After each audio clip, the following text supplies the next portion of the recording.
So sometimes going straight into hamstring curls on the ball, we're just not ready for it. So there are kind of breakdowns that you can do to build up to being able to do hamstrings on the stability ball, because they are a very beneficial exercise.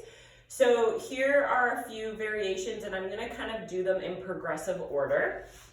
So the first exercise is having one foot on the ball, pelvic neutral, so lower abdominals are lightly engaged, and you're rolling the ball out.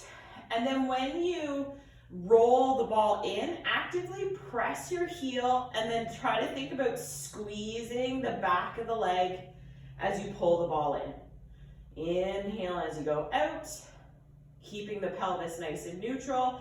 And so that is part of the challenge, is the fact that there is instability in the ball and you're trying to get it to move in a straight line and then pull from the back of the leg. You would do that on both sides.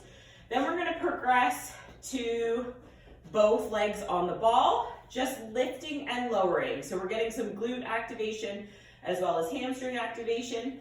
Think about arms pressing into the floor, nice and wide across the collarbones. Squeeze the glutes, lift the hips up, and then lower down. So again, we're focusing on balance. We want the ball to stay nice and still. We want the hip bones to stay nice and level.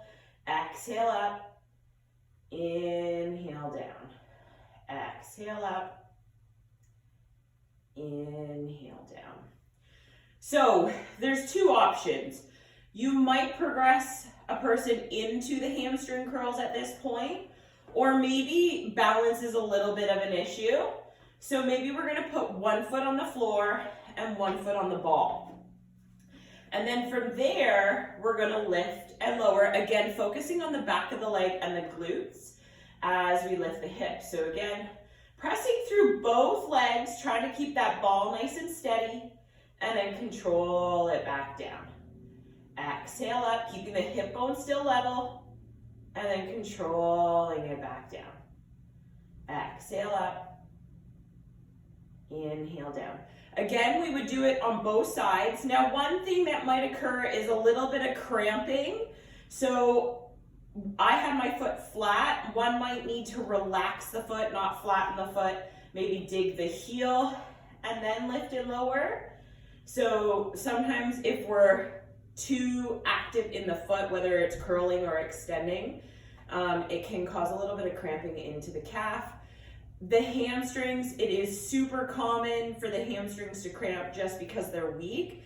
So it's a combination of, we need to strengthen them to be able to prevent the cramping, as well as build the tolerance through that muscle.